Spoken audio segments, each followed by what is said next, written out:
Another day, another zipline project in Jurassic World Evolution 2. And for this one, I have a really spooky idea for my horror park in Jurassic World Evolution 2.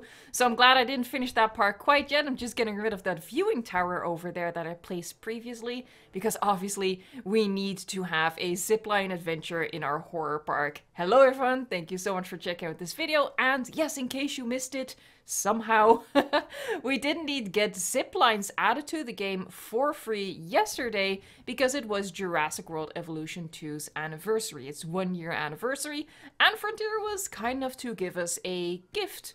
Usually, you know, when it's your birthday you receive gifts, but happily for us, they gave a gift instead, and that is the zipline attraction, which I think is a way better gift than just another dinosaur species, because we have plenty of dinosaur species, we don't have plenty of attractions, so I was really excited about this.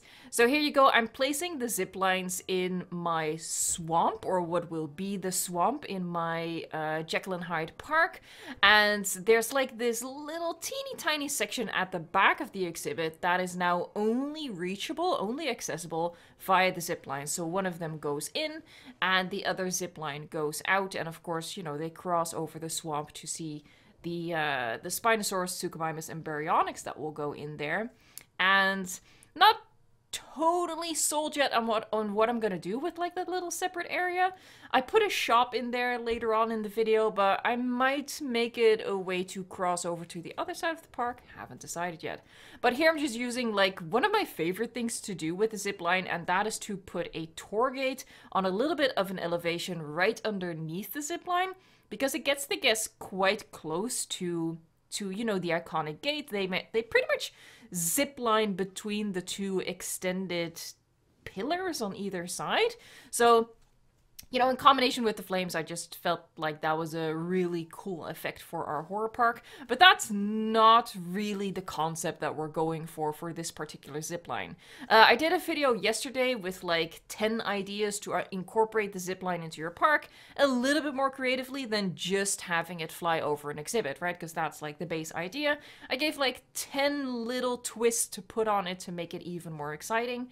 And I came up with something different still for this particular exhibit. So that just goes to show how big of an impact just one single attraction has on gameplay, right? And on park building, because right away I was so inspired, and people were commenting on my video yesterday like, dude, this free update, these zip lines have been out for 4 hours. How are you already doing tips videos for it? But it's just so fun to play around with and so inspirational, and I just wanted to share as many ideas with you as possible to like get you in the mood for building as well and trying out new things.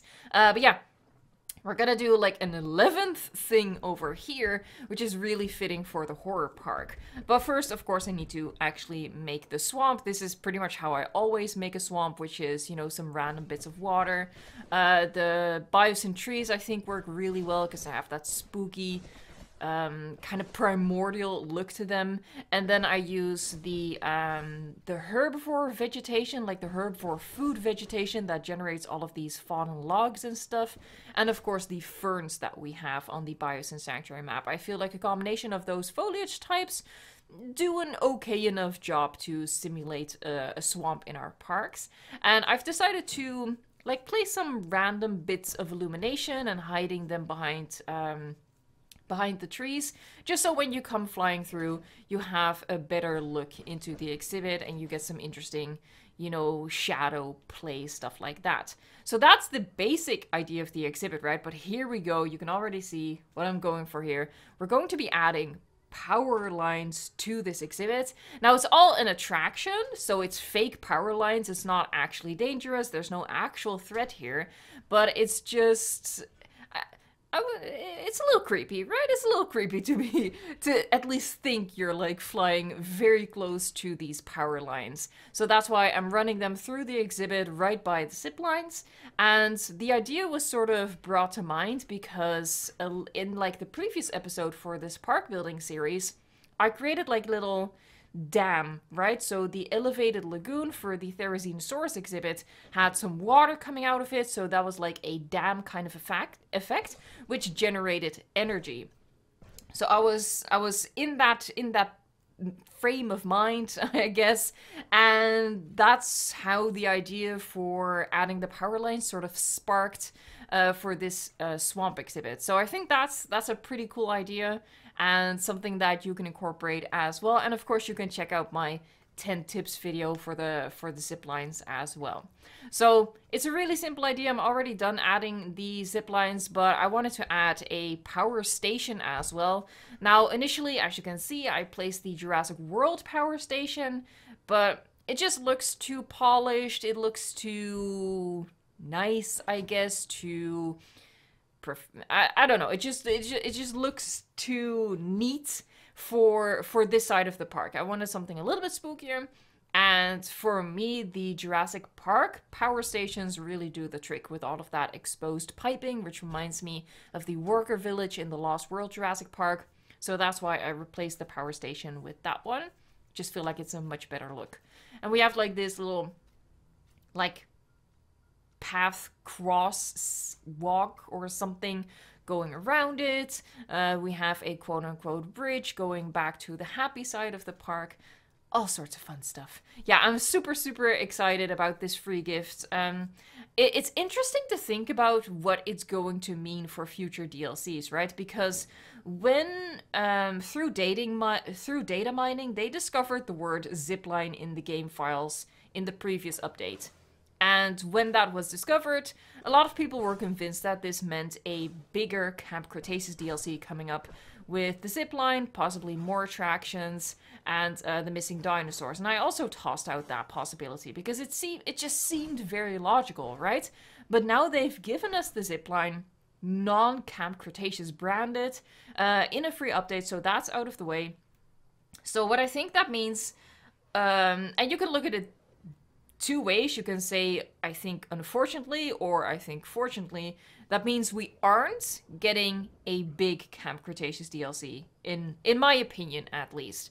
And I say possibly unfortunately because that also makes it less likely that we're going to get that roller coaster. Although Frontier has now shown that they can add stuff like that, just random, like something they've never done before. There was no precedent for this, and they still did it, right? So they can do the same thing with the roller coaster. They can just toss that into a dinosaur pack or make that available in a free update, whatever, right? So it doesn't rule it out entirely.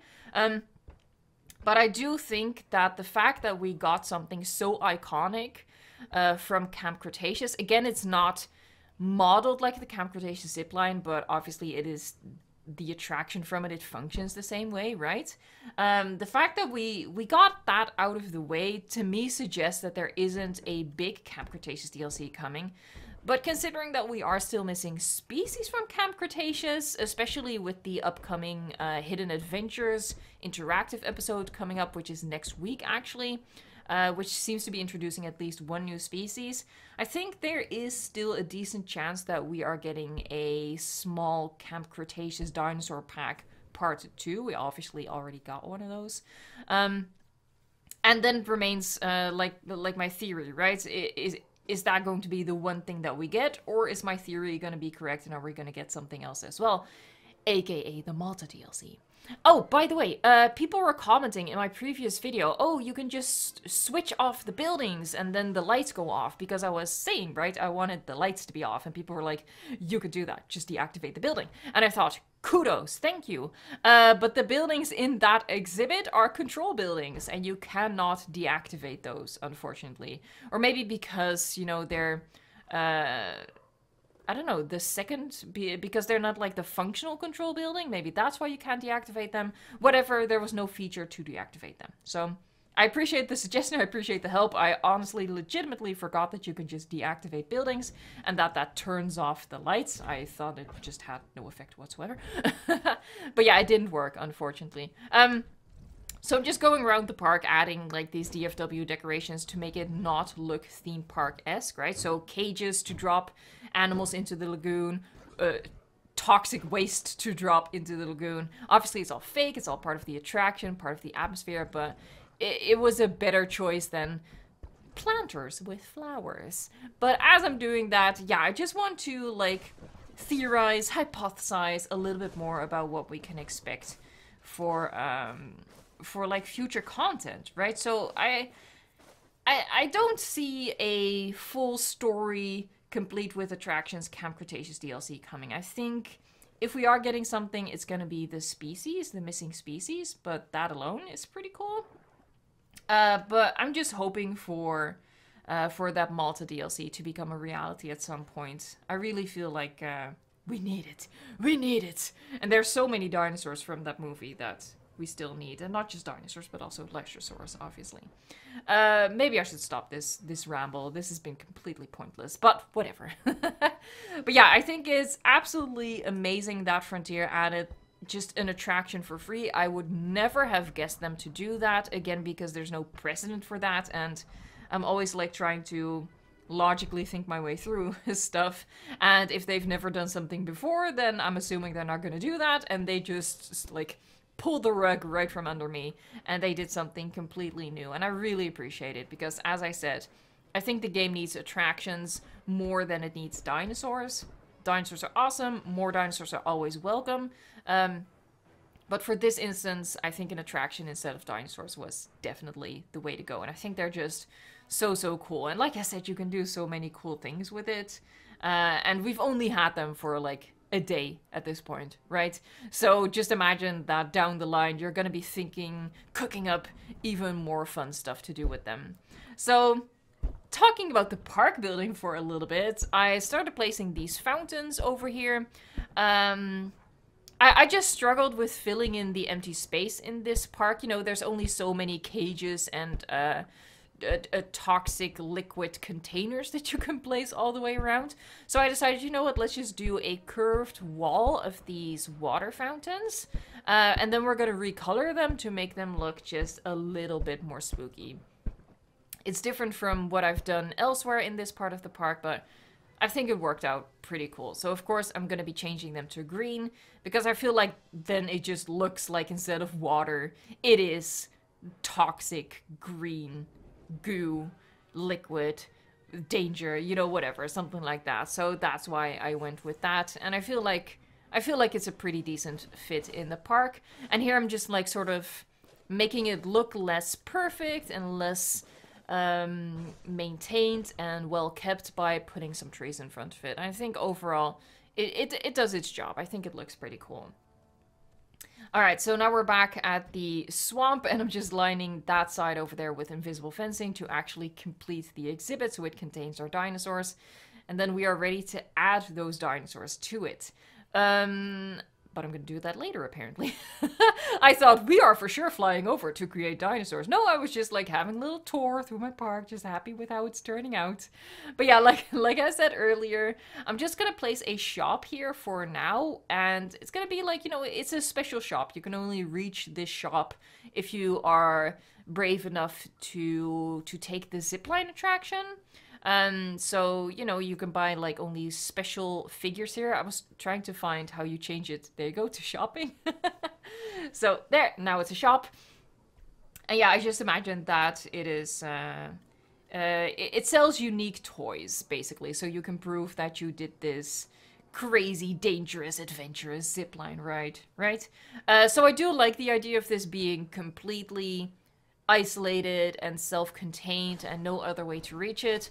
On the other side, and here's where my indecisiveness comes in, it is literally the last opportunity to cross over to the other side of the park, right? Because the concept here is that one side is horror, which is what we're close to finishing right now, only one more episode after this left, and the other side is happy.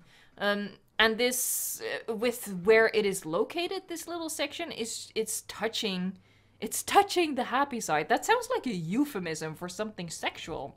Touching the happy side. Wow. Let's not think about that too long and hard. But yeah, so I'm a little bit conflicted about whether I want to keep it isolated or whether I want to use that opportunity to have the guests cross over to the other side. That also sounds like a euphemism. That actually is a euphemism. That's a euphemism for death, though. Less happy. Alright, so What I'm doing right here is I figured this was the perfect spot to fit in a little exhibit. By the way, you don't see me adding it here, but you absolutely need to add invisible fencing inside the lagoon wall. I didn't do that here, and when I put in the dinosaurs, of course they ran straight out because there's no hitbox over there. So don't forget, add invisible fencing, like just clip it into the base of the lagoon wall to actually have a proper enclosure. As for the dinosaurs to put in there, I had no idea. So I had no idea what I was gonna do with this in terms of the species or anything like that. And it wasn't until I was like shopping through the genome library that I realized, come on, it has to be velociraptors. You can see them strutting about over there. I already flew them in between the edits, the magic of editing. So I completely forgot that I hadn't added the velociraptors yet, and of course the velociraptors had to be part of the spooky side of the park, right? So I'm very happy that I scrolled down far enough to see the velociraptors in the genome library and to be reminded that we definitely need them, and we need them on this side. And what I just built right there is a little construction site because we're pretending that the lagoon is leaking, and obviously they want to fix that. But what happened is, of course, the raptors attacked the working crew, and these rocks are sort of meant to represent like bits of concrete that have fallen off the lagoon wall, and that is why it is leaking. It's all fake, it's all like theatrics, it's part of the theme park, the amusement park, but I felt like that was pretty spooky, and it was a pretty fun and different thing to build, and I really like how that turned out. Actually, I think it's a nice little story to add to that exhibit, and it was something that we were gonna do with an earlier lagoon, but I changed my mind and I added the dam function to that one. Right, that is the Therizinosaurus exhibit that we did in the last episode. Now, my one true love, the torches, can never have too many of those. Actually, according to my frame rate, you can have too many of those. But for now, we're soldiering on, and we're just placing like a row of these, which lead up to the aviary, where we also did that in the previous episode. We put in Dracula and our blood-sucking bats, which was a pretty cool thing. And here we are riding the zipline. I think it's so cool. You can see the power lines flanking us. We are flying over the Jurassic Park gate over there, which looks super cool. And I think it's a fantastic attraction, and I'm really happy with how this exhibit itself turned out as well. You can see the Suchomimus down there. You saw the effect that the light has on it, which, you know, you create like these black silhouettes if they're walking in front of the light, which I think is really cool.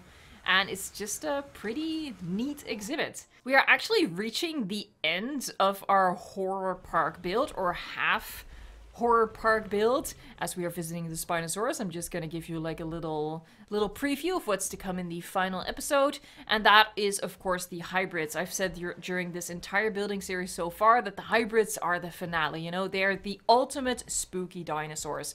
So they are going to go into the Devil's Pit, which is in the like last farthest corner of this horror park experience. And I'm really happy to finally get to the hybrids, you know, because we've been building towards adding them to the park this entire time, right?